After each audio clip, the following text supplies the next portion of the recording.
마태복음 말씀 보겠습니다. 구약으로 원래 넘어가야 되는데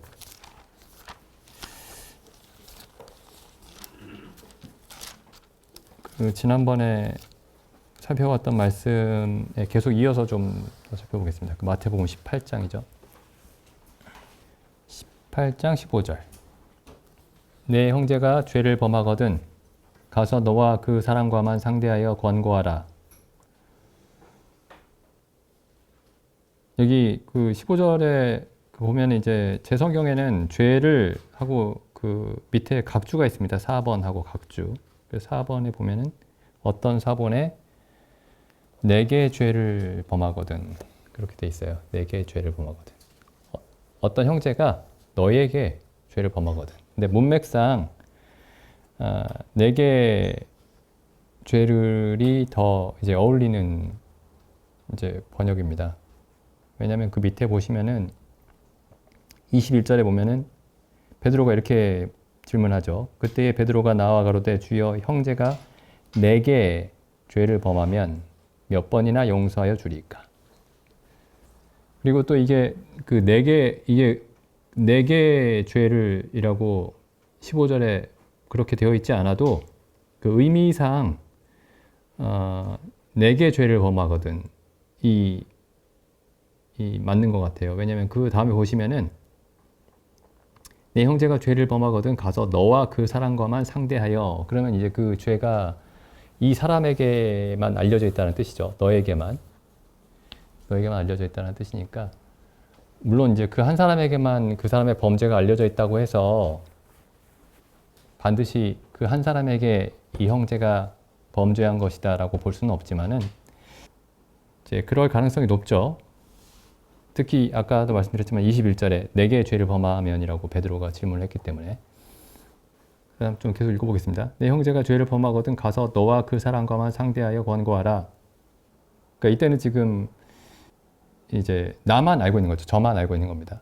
저만 알고 있는 범죄예요. 그 사람과 저만. 그래서 제가 이제 그 사람에게 가서 당신은 잘못했습니다. 형제가 잘못했습니다. 뉘우치십시오. 이렇게 얘기를 해야 된다는 거죠. 근데 이제 그 그 형제가 말을 듣고 돌이키면 형제를 얻은 것이고, 16절에 만일 듣지 않거든 한두 사람을 데리고 가서, 그러니까 이제 기본적인 그 원칙이 뭐냐면은 모든 사람이 한꺼번에 일찍부터 알게 하지 않는 겁니다. 그 어떤 형제의 잘못을 처음에는 한 사람만 알고 있고 당사자들만 알고 있고, 그 당사자의 말을 듣지 않았을 때에는 한두 사람이 가서 이제 세 사람이죠. 그러니까 두세 사람이 되는 거죠. 그 두세 증인이 생기는 겁니다. 한두 사람을 데리고 가서 두세 증인의 입으로 말마다 등창케 하라. 여기 두세 증인이 되니까 이 당사자도 포함이 되는 거죠. 한두 사람을 데리고 가서 두세 증인이 되는 거니까 그 증인에는 당사자도 포함이 되는 겁니다. 두세 증인의 입으로 말마다 증창케 하라. 만일 그들의 말도 듣지 않거든 교회에 말하고. 그리고 나서 이제 교회에 말하게 되어 있습니다. 이 두세 사람의 이야기도 듣지 않을 경우에는 교회에게 말하게 되어 있습니다. 그리고 교회의 말도 듣지 않거든 출교죠. 출교하도록 되어 있습니다. 교회의 말도 듣지 않거든 이방인과 세리와 같이 여기라. 여기는 이제 15, 16, 17절은 이제 그러니까 징계에 관한 말씀입니다. 그러니까 15, 16, 17절 그리고 좀 연장해서 20절까지 징계에 관한 말씀이죠. 그다음 21절에 보시면은 이제 용서에 관한 말씀입니다. 용서에 관한 말씀. 그래서 이제 베드로가 주의 형제가 내게 죄를 범하면 몇 번이나 용서해 주리까? 7번까지 하오리까? 그러니까 7번이면 굉장히 이제 많이 용서하는 것이다 라고 생각하고 이제 7번 정도 하면 되겠습니까? 이렇게 질문을 한 거죠. 그러니까 예수님이 7번뿐 아니라 70번씩 7번이라도 할지니라 이렇게 말씀하셨습니다. 490번을 하라는 말씀은 아니고요. 끝없이 무한정 용서하라는 말씀이죠. 무한정. 그 490번 이렇게 이제 계산하고 있으면 안 됩니다. 이렇게 한 번씩 해가지고. 근데 여기 이제 어떻게 용서를 어떻게 하느냐 하면은 23절 보시죠. 이러므로 천국은 그 종들을 회개하려 하던 어떤 임금과 같으니, 여기 지금 이 임금이 하나님이시죠. 하나님의 비유입니다. 하나님. 회개할 때에 1만 달란트 빚진 자 하나를 데려오매, 그 1만 달란트가 이게 얼마나 오랫동안 일해야지 벌 수 있는 돈이냐? 16만 년. 그만큼 살아야 갚을 수 있는 돈이에요. 우리가 하나님께 빚진 게 이 정도입니다. 살기는 100년도 안 사는데 빚은 엄청나게 지는 거죠.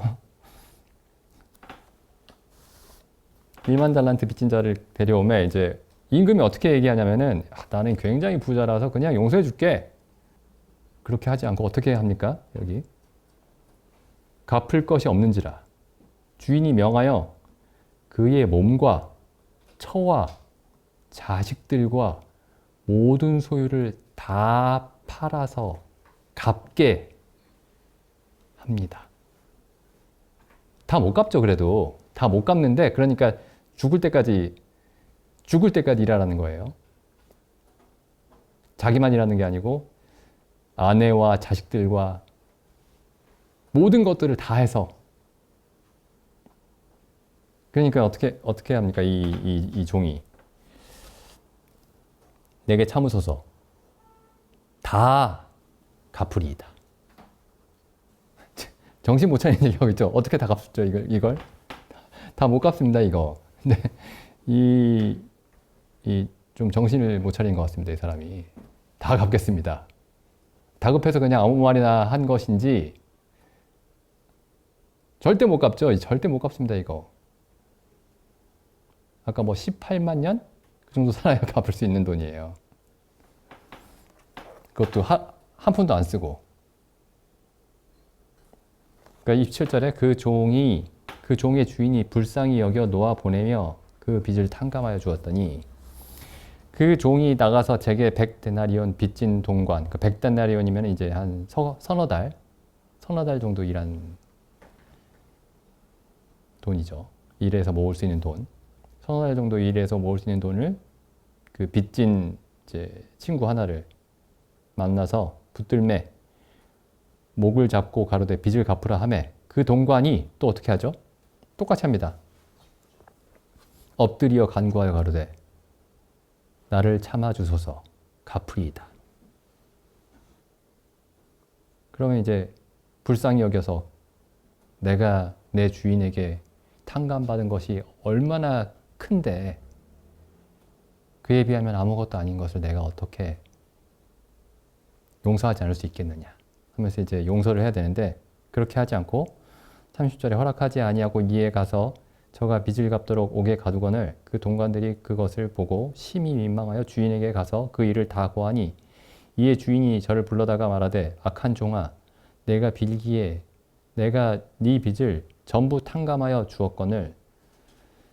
33절이 중요하죠. 내가 너를 불쌍히 여김과 같이 너도 내 동관을 불쌍히 여김이 마땅치 아니하냐. 그러니까 그러니까 하나님이 그리스도로 말미암아 우리를 불쌍히 여기신 것과 같이 너희가 서로 불쌍히 여기는 것이 마땅치 아니하냐. 세상에서 이런 얘기 많이 합니다. 서로 용서하면서 살아야지. 서로 다 이해하면서 용서하면서 살아야지. 근데 그런 얘기가 아닙니다, 이게. 여기서는 이 세상에서 사람들이 흔히 하는 얘기, 우리가 서로 다 용서하면서 살아야지. 서로 다 잘못이 있는데, 서로 다 완전하지 않은데, 서로 용서하면서 살아야지. 비슷한 것 같은데 전혀 다른 얘기죠. 여기는 그러니까 하나님이 우리를 어떻게 용서하셨는지를 이해한 사람에게 하시는 말씀입니다. 어쨌든 여기 이제 예수님이 그 용서에 대해서, 그 베드로에게 용서에 대해서 설명하시는데 이렇게 설명하시지 않았어요. 그 임금이 1만 달란트 빚진 사람이 오니까 괜찮아. 내가 다 용서해 줄게. 이렇게 하지 않았습니다. 그러니까 먼저 갚으라고 했어요. 갚아라. 어떻게 갚냐? 그 몸과 처자와 자식들과 모든 소유를 다 팔아서 갚아라. 그러니까 공의를 먼저 얘기했습니다. 공의. 무엇이 의로운 일인가? 공정한 일인가? 마땅한 일인가? 마땅한 것에 대해서 먼저 알렸습니다. 이게 굉장히 중요한 부분이에요. 그 다음에 용서가 있습니다. 용서는 뭐냐면 내가 마땅히 받아야 할 바를 마땅히 받아야 할 형벌을 용서해 주는 것이죠. 근데 내가 마땅히 어떤 형벌을 받아야 되는지 분명하게 이해가 안 됐는데 그냥 용서해 주는 건 용서가 아닙니다. 성경이 말하는 용서가 아니에요. 그리고 여기는 이제 이 예수님의 비유에서는 그 부분이 안 나와 있지만은 여기 임금이 이 종을 탕감해 줄 때는 그냥 탕감해 줬죠. 불쌍해서 탕감해 줬다 이렇게 되어 있는데 하나님이 우리의 죄를 용서하실 때에는 불쌍하니까 그냥 용서해 주지 않았습니다. 그 죄의 값을 직접 지불하셨죠. 하나님이 직접 지불하셨습니다. 죄의 대가를. 그러니까 죄의 대가를 원래 사람이 범죄했기 때문에 사람이 지불해야 되는데 그렇게 사람 중에 자기 죄의 대가를 지불할 수 있는 사람이 없기 때문에 하나님이 하신 일이 뭐냐면 하나님이 아들을 독생자를 사람이 되게 하셔서 그 사람으로 하여금 사람의 죄의 대가를 지불하게 하셨습니다. 그리고 나서 우리의 죄를 용서하신 거죠. 그러니까 하나님이 우리의 죄를 용서하신 그 일에는 하나님의 은혜로움이 나타나지만 동시에 그 은혜로움은 하나님의 의로움에 기초한 겁니다. 하나님의 공의에. 그러니까 하나님의 성경이 말하는 은혜는, 성경이 말하는 사랑은 하나님의 의로우심에 뿌리 내리고 있는 겁니다. 그러니까 하나님의 의로우심이 없으면 하나님의 의로우심에 기초하지 않은 어떤 은혜와 사랑은 하나님의 은혜와 하나님의 사랑이 아닙니다. 이게 굉장히 중요한 부분이에요.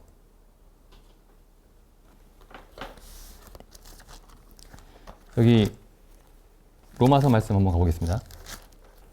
로마서 1장 16절에 보시면 내가 복음을 부끄러워하지 아니하노니 이 복음은 모든 믿는 자에게 구원을 주시는 하나님의 능력이 됨이라. 첫째는 유대인에게요 또한 헬라인에게로다. 복음에는 하나님의 의가 나타나서 믿음에 이르게 하나니 기록된 바 오직 의인은 믿음으로 말미암아 살리라 함과 같으니라. 이제 우리가 이 말씀을 이제 여러 차례 함께 살펴봤지만은 여기 1장 17절 말씀이 저는 사실 처음에 성경을 읽을 때 이 말씀이 잘 이해가 되지 않았습니다. 그러니까 복음에는 하나님의 은혜가 나타나서 이렇게 기록이 되어 있어야 할 것 같은데, 혹은 복음에는 하나님의 사랑이 나타나서, 혹은 복음에 하나님의 자비하심이 나타나서 이렇게 기록이 되어야 할 것 같은데, 사도 바울은 복음에는 하나님의 의가 나타난다. 그러면 복음을 이해한 사람은 하나님은 은혜로우시다. 하나님은 자비하시다. 물론 그렇게 다 고백을 해야 되겠지만은 반드시 그 사람의 입술에서 나와야 되는 고백이 뭐냐면 하나님은 의로우시다. 그렇게 고백해야 됩니다. 이 복음에 가장 두드러지게 나타나야 되는 그 하나님의 성품이 어떤 것이냐? 하나님의 의로움입니다. 하나님의 의로움. 그래서 하나님의 사랑과 하나님의 은혜가 하나님의 의에 뿌리를 내리고 있는 것이죠. 여기 갈라디아서 말씀 한번 보겠습니다. 갈라디아서 3장 23절. 율법과 그 복음의 관계 혹은 율법과 그리스도와의 관계, 율법과 그리스도의 관계를 지금 사도 바울이 여기서 설명을 하고 계시는데 갈라디아서 3장 23절부터 읽어보겠습니다. 믿음이 오기 전에 우리가 율법 아래 매인 바 되고 계시될 믿음의 때까지 갇혔느니라. 이같이 율법이 우리를 그리스도에게로 인도하는 몽학 선생이 되어 우리로 하여금 믿음으로 말미암아 의롭다함을 얻게 하려 함이니라. 믿음이 온 후로는 우리가 몽학 선생 아래 있지 아니하도다. 자, 24절 말씀을 좀 다시 보시죠. 24절. 율법이 우리를 그리스도에게로 인도하는 몽학 선생, 가정교사입니다. 율법이 우리를 그리스도에게로 인도하는 가정교사가 되었다. 그럼 이 말을 잘 보시면 율법이 없이는 우리가 그리스도께로 인도함을 받을 수가 없죠. 그래서 어떤 사람들은 이 구절을 근거로 율법이 없으면 우리가 그리스도에게로 인도함을 받을 수 없기 때문에 우리는 항상 율법의 인도함을 받아야 된다 이렇게 얘기하는 사람들이 있어요. 근데 그 바로 다음에 25절에 이렇게 나오죠. 25절에. 믿음이 온 후로는 우리가 더 이상 율법 아래 있지 않다. 그러니까 그리스도에게 인도된 이후에는 율법 아래 있지 않습니다. 우리가. 그런데 그 이전에 24절에 율법이 없으면 그리스도에게로 인도함을 받을 수가 없어요. 절대 그리스도께로 인도함을 받을 수 없습니다. 율법이 그리스도께로 인도하는 수많은 가정교사들 중에 하나가 아니고 하나님이 이 율법을 우리를 그리스도께로 인도하는 가정교사로 유일하게 주신 겁니다. 이 율법이. 근데 율법이 하는 일이 뭐냐? 율법이 하는 일이 뭐냐면은 여기 갈라디아서에서도 볼 수 있지만은 다시 로마서에 가보시면은 3장 19절입니다. 그러니까 율법은 하나님이 사람들을 향해서 요구하시는 바죠. 하나님이 사람들을 향해서 요구하시는 일들. 그 십계명이 대표하고 있는데 하나님이 사람을 향해서 요구하시는 것들. 근데 3장 19절에 보면 이렇게 되어 있습니다. 율법이 우리가 알거니와 무릇 율법이 말하는 바는 율법 아래 있는 자들에게 말하는 것이니 이는 모든 입을 막고 온 세상으로 하나님의 심판 아래 있게 하려 함이니라. 그러니까 우리가 율법을 들여다볼 때 우리가 율법의 참 뜻을 깨달을 때 하나님이 사람에게 무엇을 요구하시는지를 올바르게 이해할 때 우리에게 일어나는 반응이 뭐냐면 입을 막게 됩니다. 하나님 앞에서. 그리고 우리가 하나님의 심판 아래 있다라는 사실을 깨닫게 됩니다. 단 한 사람의 예외도 없이 모든 사람이 하나님의 심판을 받게 된다는 사실을 깨닫게 되죠. 이게 율법이 하는 일입니다. 율법의 기능. 율법의 목적이 뭐냐? 모든 사람이 하나님의 심판을 받게 되어 있다는 사실을 깨닫게 합니다.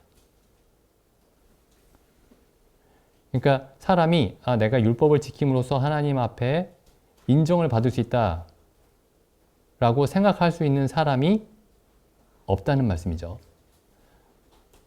어떤 사람도 율법의 단 한 가지도 제대로 지킬 수 없다 라는 사실을 알게 된다는 겁니다. 계속 읽어보죠. 여기 20절.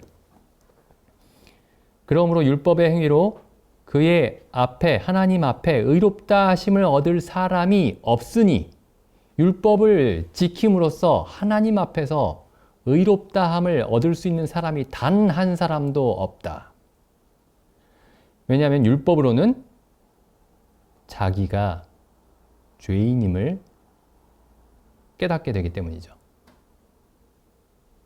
여기서 죄인이라는 말은 무슨 죄인과 죄인 사이에 무슨 격차가 있는 게 아닙니다. 어떤 사람은 좀 덜한 죄인, 어떤 사람은 더 악한 죄인이 아니고 모두가 완벽한 죄인입니다. 완벽한 죄인.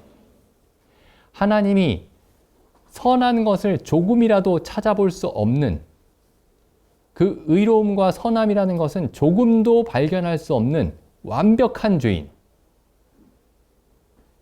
하나님의 모든 진노, 영원한 진노를 받아 마땅한 죄인이라는 사실을 깨닫게 된다는 겁니다. 이게 율법이 하는 일이에요. 이 율법이 그래서 우리를 그리스도께로 인도합니다. 우리 율법의 의미를 온전히 이해하면 율법이 우리에게 말하는 바, 우리가 누구인지를 율법을 통해서 알게 되면 우리가 왜 예수님이 십자가에서 그렇게 고난을 당해야만 했는지를 그제서야 이해할 수 있습니다. 그래서 율법은 굉장히 중요해요. 없으면, 율법의 인도함이 없으면 그리스도를 알 수 없습니다.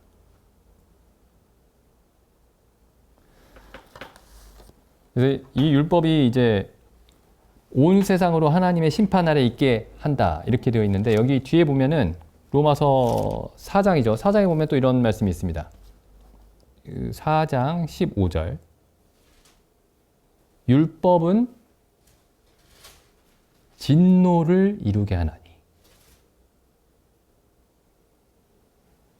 그러니까 하나님이 우리에게 주신 게 율법만 있다면 우리가 하나님께 받을 수 있는 것은 하나님의 진노밖에 없습니다.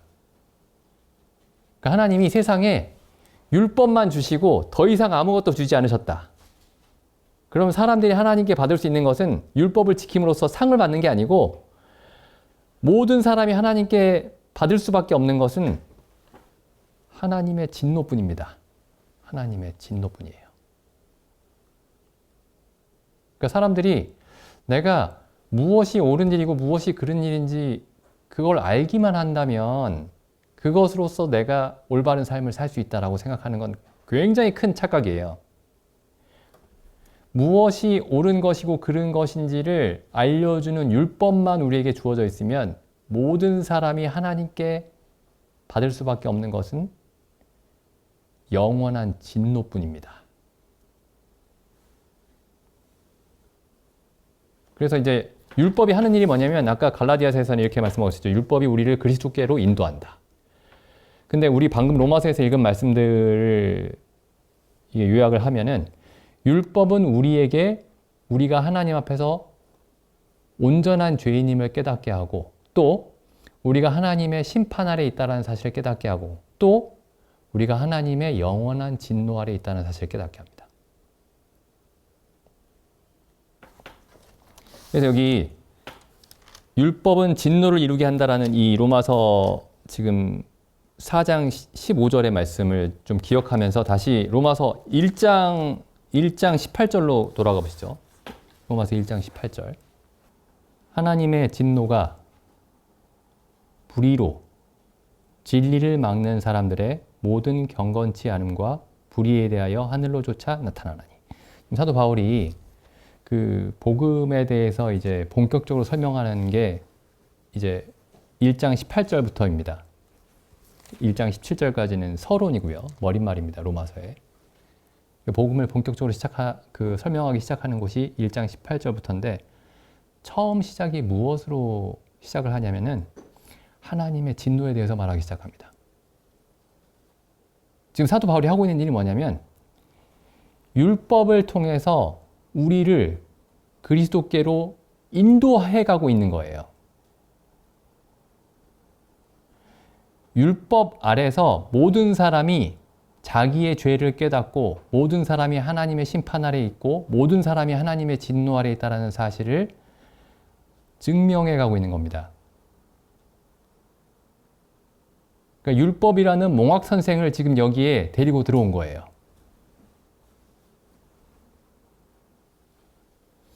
그래서 여기 1장 18절에 하나님의 진노가 이렇게 시작을 하죠. 그 다음에 2장 4절에 보시면은 2장 5절 다만 내 고집과 회개치 아니한 마음을 따라 진노의 날 곧 하나님의 의로우신 판단이 나타나는 그날에 이 말 진노를 내게 쌓는도다. 아니 이 사람이 빨리빨리 복음을 전하지 않고 지금 무슨 얘기를 하고 있는 겁니까? 빨리빨리 시간을 아껴서 복음을 전해야지. 지금 복음을 전하고 있는 겁니다. 아주 정확하게 복음을 전하고 있는 거예요.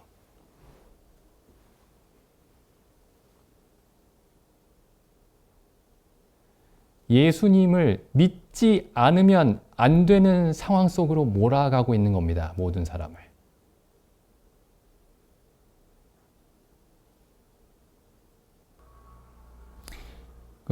저 뒤에 또 가보시죠. 3장에도 이런 말씀이 있죠. 3장 5절. 그러나 우리 불의가 하나님의 의를 드러나게 하면 무슨 말이요? 여기 내가 사람의 말하는 대로 말하노니 진노를 내리시는 하나님이 불의하시냐. 그러니까 하나님이 진노하신다는 말씀을 계속 하고 있죠. 하나님이 진노하시는 분이시다. 요한계시록에도 그 하나님의 진노에 관한 말씀이 굉장히 많이 있죠.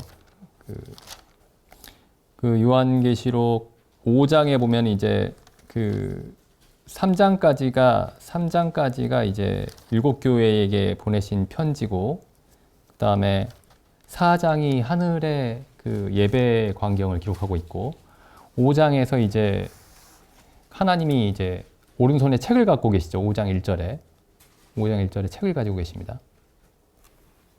내가 봄에 보좌에 앉으신 이의 오른손에 책이 있으니, 그러니까 책이 있으니 안팎으로 썩고 7인으로 봉하였더라. 이 책이 무슨 책이냐면은, 그러니까 구원의 메시지를 담은 책이 아닙니다. 복음을 담은 책이 아니고 하나님의 진노를 담은 책이죠. 그래서 이 7 봉인을 누가 떼시느냐 하면은 어린 양이 떼십니다. 어린 양이. 그리고 그 7 봉인을 뗄 때에 그 6장부터 이제 7 봉인을 떼기 시작하는데, 그 마지막에 보면 이런 말씀이 있죠. 6장 마지막에 보면은 6장 15절 보겠습니다.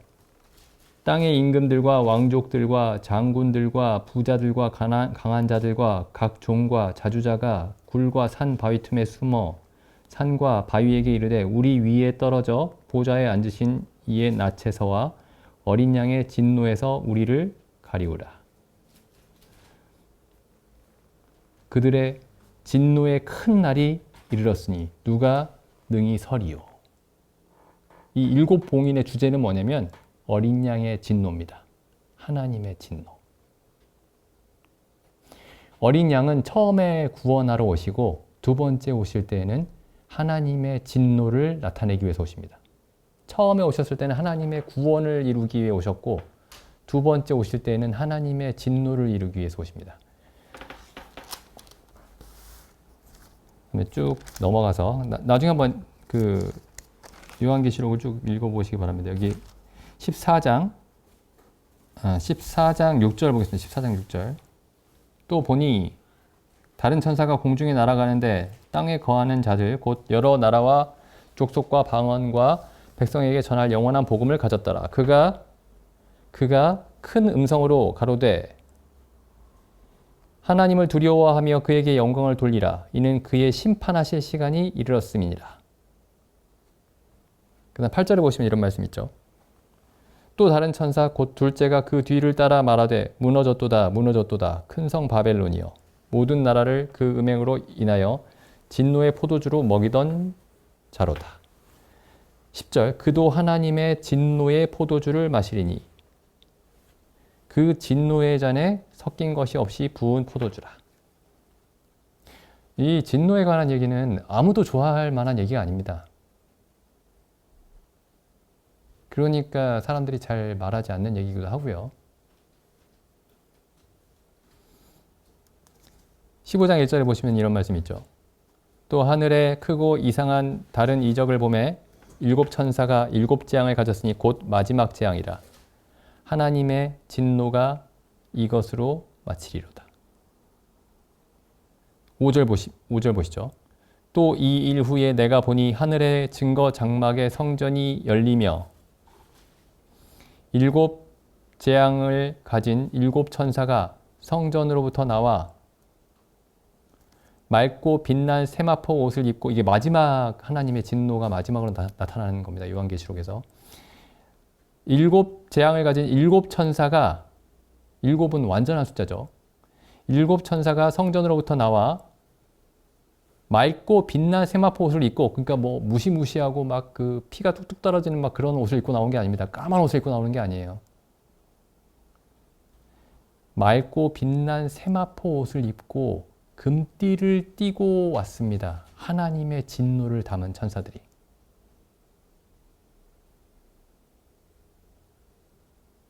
네 생물 중 하나가 세세에 계신 하나님의 진노를 가득히 담은 금대접 7을 그 7 천사에게 주니, 하나님의 진노가 어떤 대접에 담겨 있죠? 금대접에 담겨 있습니다.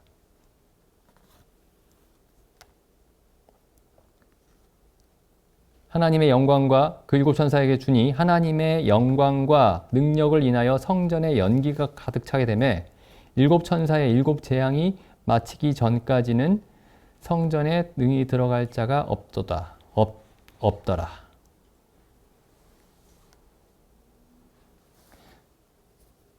이 성경에 그 하나님의 어떤 성품, 하나님이 어떤 분이신지를 나타내는 그 설명하는 말씀들이 많이 있죠. 하나님은 은혜로우시다. 하나님은 자비로우시다. 하나님은 의로우시다. 하나님은 거룩하시다. 뭐 여러 가지 이제 말씀들이 있는데, 이게 서로 분리된 게 아닙니다. 서로 구별되어 있는 게 아니고 서로 아주 밀접하게 연결이 돼 있어요. 아까도 말씀드렸지만은 하나님의 은혜는 하나님의 의로움에 기초하고 있습니다. 하나님의 의로움과 이 하나님의 진노는 하나님의 의로우심의 표현입니다. 여기 다시 로마서 1장 18절 말씀 보겠습니다. 여기 다음 시간에, 다음에 또 시간이 되면 이제 이 부분을 조금 더 자세히 살펴볼 텐데, 여기 보시죠. 1장 18절 보면 하나님의 진노가 나타난다 이렇게 되어 있죠. 하나님의 진노가. 보통 사람들이 진노할 때는 그 대부분의 진노가 불의한 경우가 많습니다. 의롭지 않아요. 근데 하나님의 진노는 어떤 것이냐면은 여기 보시죠. 하나님의 진노가 불의로 진리를 막는 사람들의 모든 경건치 않음과 불의에 대하여 하늘로 쫓아 나타나나니, 하나님의 진노는 불의에 대한 심판입니다. 의롭지 않은 것에 대한 심판입니다. 하나님의 진노는 의롭지 않은 것에 대한 심판입니다. 그런데 여기 의롭지 않은 게 뭔가 보시죠. 그 의롭지 않다라는 게 뭔가? 의롭지 않다라는 게. 거기 바로 이어지는 말씀 다시 한번 보겠습니다. 불의로 진리를 막는 사람들. 뭐 이렇게 표현할 수도 있었겠죠. 거짓으로 진리를 막는 사람들. 혹은 불의로 의를 막는 사람들. 이렇게 표현하는 게 더 이렇게 대칭이 맞는데, 불의로 의를 막는 사람들, 혹은 거짓으로 진리를 막는 사람들, 이렇게 표현하는 게 대칭이 맞죠. 그런데 여기 지금 사도 바울은 어떻게 표현하고 있냐면은 불의로 진리를 막는다 이렇게 표현하고 있습니다. 이 말씀을 잘 보시면 의로움과 진리가 어떤 관계인지 알 수 있어요. 혹은 불의와 거짓이 어떤 관계인지 알 수 있습니다. 그러니까 의롭다라는 게 뭐냐면, 의롭다라는 게 진리대로 행하는 것이 의로운 겁니다. 진리대로 행하는 것이 의로운 거예요. 그러니까 예를 들어서 제가 하루 일을 했습니다. 제가 뭐 20만 원 받기로 계약을 하고 일을 했어요. 그러면 저를 고용한 사람이 저에게 20만 원을 줘야 되죠. 그게 진리대로 행하는 겁니다. 그리고 그게 의로운 거죠.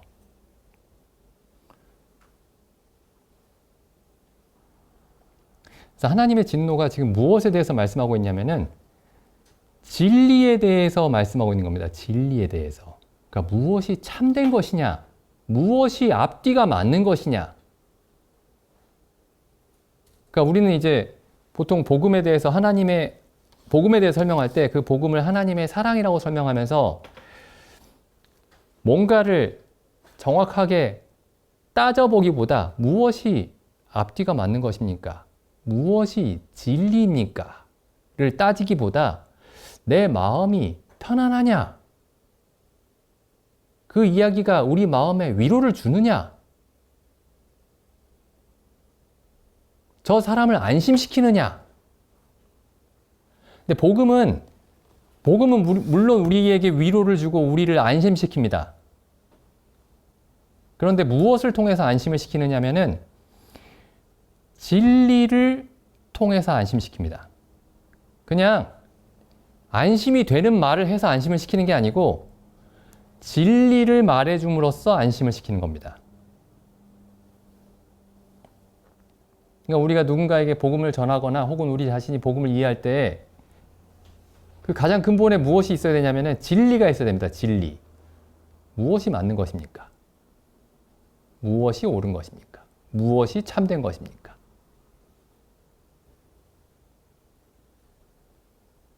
근데 율법이 먼저 진리를 전하고 있는 거예요.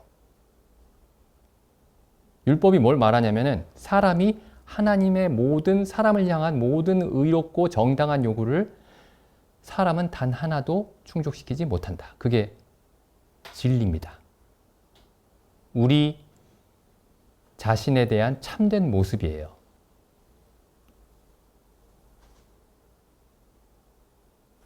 그런데 하나님이 그걸 너무 관대하신 나머지 그냥 용서해줬다 하면 그게 진리가 아닙니다. 그 다음에 이어지는 진리가 뭐냐면 사람이 마땅히 그 죄에 대한 대가를 마땅히 지불해야 되는데 사람이 스스로 그 죄에 대한 대가를 지불할 수 없기 때문에 하나님의 독생자가 사람이 되어서 우리와 똑같은 사람이 되어서 그 사람이 지불해야 될 죄의 대가를 십자가에서 지불하셨다. 이것 또한 진리입니다. 그러니까 우리 계속 진리를 전해야 되는 거예요. 그냥 이 얘기도 듣기 좋죠. 하나님이 너무 관대하셔서 너무 사랑이 넘치셔서 그냥 용서해 주셨다. 지옥 들어갈 걱정하지 마라. 내가 다 용서해 줄게. 그건 진리가 아닙니다. 듣기에 좋을 수는 있지만 진리가 아닙니다.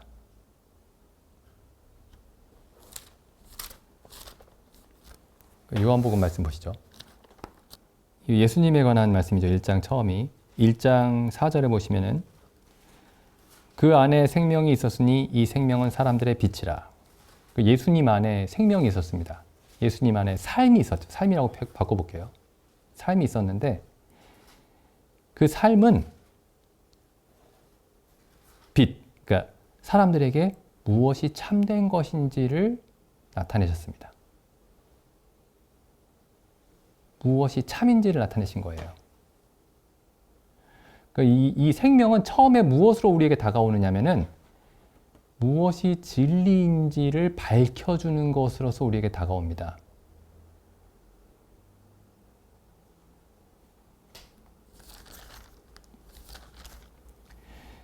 여기 보시죠.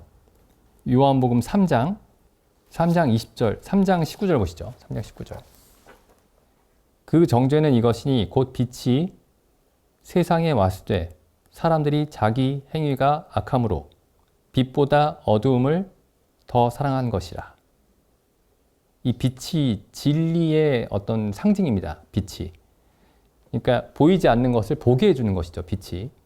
어두운 곳에서는 아무것도 제대로 볼 수 없는데 빛이 비추면 보지 못했던 것을 다 보게 됩니다. 있는 그대로 모든 것을 있는 그대로 보게 하는 것이 빛이죠. 그러니까 이 빛이 진리의 상징입니다. 20절 보시죠. 악을 행하는 자마다 빛을 미워하여 빛으로 오지 아니하나니. 그럼 악을 행하는 자는 있는 그대로를 보고 싶지 않은 거예요. 참된 현실을 보고 싶지 않은 겁니다. 우리 자신에 대한 참된 현실을 보고 싶지 않은 거예요. 이는 그 행위가 드러날까 하며 3절 그 다음 줄 보시죠. 21절 진리를 쫓는 자는 빛으로 오나니 이는 그 행위가 하나님 안에서 행한 것임을 나타내려 함이라 하시니라. 그럼 우리가 진리를 쫓는 자로서 빛으로 가까이 갔을 때 구원을 받은 것이죠. 진리를 쫓는 자로서 빛으로 갔을 때, 빛으로 나아갔을 때의 구원을 받았는데, 우리가 어떻게 해서 구원을 받았느냐? 우리의 행위가 하나님 안에서 행한 것임을 그때 알게 됐나요? 우리가 그리스도께로 나아갔을 때 우리의 행위가 하나님 안에서 행한 것이다. 아니, 우리가 예수님께 나아갔을 때 우리가 알게 된 것은 뭐냐면, 우리가 행한 모든 행위가 하나님 밖에서 행한 것이라는 사실을 알게 된 것이죠. 하나님과 상관없이 모든 일을 행했다는 사실을 알게 된 것이죠. 우리가 알게 된 게. 지금 이 말씀과는 지금 반대입니다. 근데 왜 여기서 요한복음은 우리가 빛으로 갔을 때, 진리를 쫓아서 빛으로 갔을 때에 우리의 행위가 하나님 안에서 행한 것이라고 말씀하고 있는 걸까요? 여기서 이 행위는, 여기 그 행위라는 건 빛을 향해서 가는 그 행위 자체를 말하는 겁니다. 그러니까 우리가 선하게 살고 의롭게 살았던 그 행위 말고, 우리의 최초의 선한 행위, 우리의 최초의 의로운 행위는 뭐냐면, 십자가 앞에서 내가 하나님 앞에 선한 것이 전혀 없었습니다. 당신이 나를 영원히 심판하신다 할지라도 당신의 판단은 의롭습니다. 라고 고백하게 되는 것이 하나님 안에서 행한 행위입니다.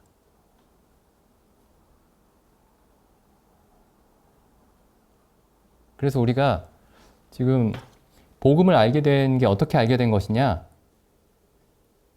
진리를 쫓아서 빛으로 나아오는 것으로 시작을 하는 겁니다.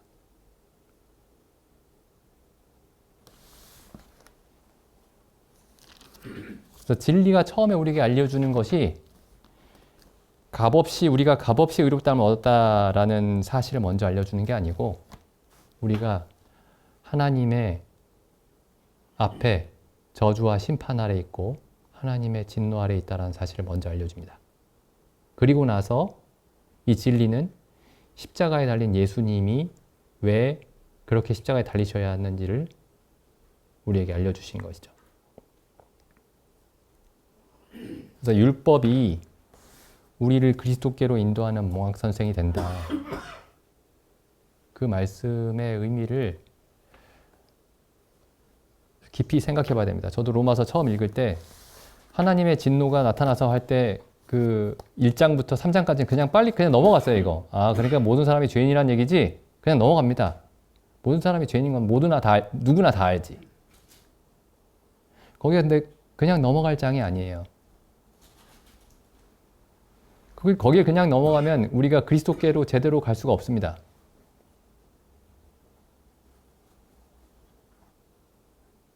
그래서 왜 사도 바울이 복음을 전하면서, 기쁜 소식을 전하면서 하나님의 진노에 관해서 먼저 자세하게 이야기하고 있는지, 그 부분에 대해서 좀 생각해 봤으면 좋겠습니다. 기도드리고 집에 마치겠습니다.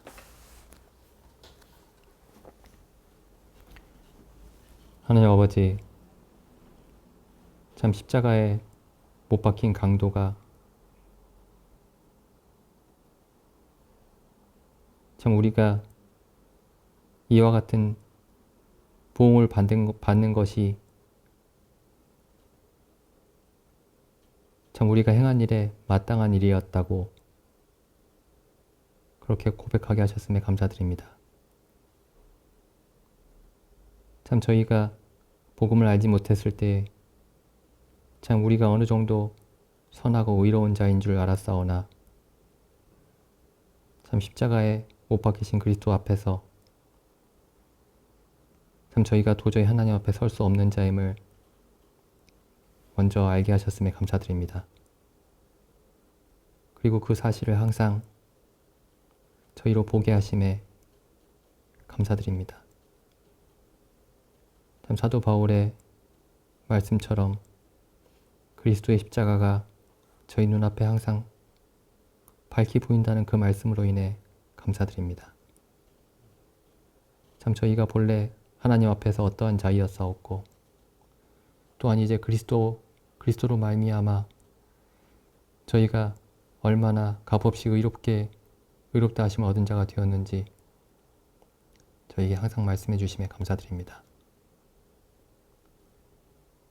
참 하나님의 진노하신 가운데 참 저희가 그것을 두려워 피하지 아니하고 하나님의 진노가 참으로 의롭고 합당하시다고 참 저희로 고백할 수 있도록 저희를 인도하여 주셨음에 참 감사드립니다. 참 그 모든 진노를 받으신 우리 주 예수 그리스도를 또한 보게 하심에 감사드립니다.